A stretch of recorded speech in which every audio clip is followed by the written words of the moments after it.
The dead are never far away, always watching, always listening. Hello, I'm Gemma Maudsley, and welcome to my podcast, The Wraith. Tonight we begin Chapter 20. The sound of the front door slamming resounded throughout the house. Jill sat at the top of the stairs with Bess by her side, listening to the cars drive away. She'd stayed in her room until she heard the last of her relatives leave.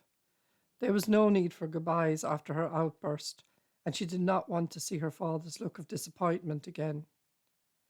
No doubt her mother would have plenty to say on the matter, but the truth was Jill felt she could no longer control her temper. Listening to Joe whispering to his new girlfriend had been the last straw, and she was still shaking, not just from temper, but because of the callousness when it came to his son. Christ, I'm such a fool. She buried her face in Bess's coat. She stayed like that for a while, too tired to move, and more relaxed now that the house was empty. The clock in the hall ticked away the minutes, and all around her the old house sighed and settled for the night. It was the smell from the kitchen that finally roused her, and she ran down the stairs. Slipping her feet into the slippers she had earlier discarded, she went into the kitchen and swung the arm that held the cauldron away from the fire. The potatoes had boiled dry, and all that remained was a mushy black pile. The stench was disgusting. She carried the cauldron out to the yard, almost tripping over the pups in her haste. She was sweating from the weight of her load, and once the steaming pile was emptied onto the grass in the orchard, she dropped the heavy cauldron. The pups sniffed at the debris and drew back when they realized it was hot. Jill sank down onto the small bench to breathe in the cold night air. The stars seemed brighter than ever in the frosty sky, and she looked up at them, wondering if somewhere her son could see them too. Please, she whispered to the heavens, don't let them hurt my child. She was crying again, big, racking sobs that shook her body. Jill, the voice startled her. Are you all right? Paul put his arm round her waist and helped her to stand. You'll get your debt out here, he said, and started to lead her towards the house. She didn't struggle, too weak to offer resistance. Once inside, he sat her in a chair by the sitting room fire. The bottle of whiskey stood on a side table. The cap was off, indicating her father's swift exit, and she felt her cheeks flame when she thought how cruel her behaviour had been towards him. Wiping her eyes, she looked at Paul. I suppose my parents have been to see you, she said, not waiting for his reply. I suppose they told you that I've lost it. Something of the sort. He stood and walked over to the whiskey and poured a generous measure. I thought you were staying off that. It's not for me, he said, and handed her the glass. Feeling even more of a bitch than ever, she sipped at the amber liquid. Do you want to talk? What about? She felt the rage return. Why I threw them out of my house? That, and anything else that's bothering you. Anything else bothering me? She looked at him in dismay. Well, why not? Where should I begin? Perhaps I'm a little upset my son is missing. That in about 6 more hours, you and everyone else will give up on him. Don't try to fob me off with some stupid explanation. I know once the first 36 hours is up, you will wind down the search. It's not rocket science. I also know after that you'll be looking for a body. Stop! Paul held up his hands, trying to stem the flow of her anger. You're imagining things. There's no way I'll give up. You did before. Her words stung. He turned away and stared into the dying embers of the fire. Jill stayed silent, aware of how much her words had hurt him. They were different times, he said. Now there's nothing to stop me. So you say. She would have smacked herself if she could, but the anger refused to remain quiet. Paul shook his head and stood up. I'll find your son, he said before walking away. Once again she heard the front door slam. She was crying now, not just for her terrible loss, but for the words that wounded her only ally. Outside in the yard, Bess barked for her attention, and Jill went to answer the call. It had grown darker still, the moon hidden behind the clouds, and the whole world in shadow. The pups were nowhere to be seen, and she knew they were probably still inspecting the potato mound in the orchard.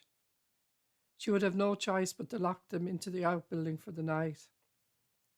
It was impossible to control them now that Toby was not there, and while she would miss the company of their mother, it was just another thing she would have to bear. The cold cut through the sleeves of her jacket, and she felt frost particles in her hair. A chill wind skimmed across the fields, disturbing the branches of the apple trees and causing the leafless bushes to tremble at its touch. She never felt so alone and frightened in her life. It was quite a job to get the pups back inside, and even Bess protested being locked in. But it was too cold to leave the pups alone. They needed the warmth of their mother on such a night. Jill ignored her scratching on the door, and she knew she would settle down once the light in the yard was turned off. The house still stank of burnt potatoes, and only then she remembered the cauldron. Let the frost do its worst, she thought. It might even make it easier to clean. Stripping off her jacket, she went into the kitchen and stood in front of the fire. Aware for the first time of how numb her feet were, she looked down and was surprised to see she was still wearing her ratty old slippers. Kicking them off, her socks were soaked through, so she sat down and pulled them off. Colder than ever now, she threw the packets of ham that still lay on the table back in the fridge and went to lock the front door. The climb up the stairs took forever as she pulled herself up by the banister. Weary in both mind and body, she was still anxious to get on with the learning what secrets the attic might hold. First she would lie down for a while, and hopefully the heat from the quilt would help thaw her frozen body. She would have slept in her clothes if the ends of her jeans were not so wet with frost. She slipped them off and, still wearing her jumper, got in bed. Just a few minutes rest, she promised herself, and then I'll get going again. The warmth of the bed cover soothed her, and she no longer cared about the creaking and groaning of the old house as she closed her eyes. The light from the window woke her. She had been too tired to pull the curtains closed, and the watery sunlight streamed into the room. Springing up in bed, she looked over at the clock and saw to her dismay it was almost noon. How in the name of God did I sleep so long? She felt guilty she could have done so when her child was missing. Pulling on the same jeans she had worn the day before, she ran downstairs and slipped into her boots. The answering machine showed she had 14 missed calls, and she hadn't even heard the phone ring. Deciding they could wait, she hurried out to the yard and to the outbuildings that held the dogs. Bess's look of reproach when she opened the door was hard to miss, but the pups bounded out and ran off to play. Sorry, Jill apologized to the dog. I slept late. She had just finished setting out their food bowls when she heard a car approach. Paul looked as haggard as he did the night before. He was obviously up all night, and she felt the familiar guilt return as she remembered her spiteful words and the hours she had managed to sleep. Listen, she walked over to the car. I want to say how sorry I am about last night. No need. We were both tired, he forced a smile. I suppose there's no news. She knew by the look in his face there wasn't, but she had to ask. Would you like something to eat? She asked.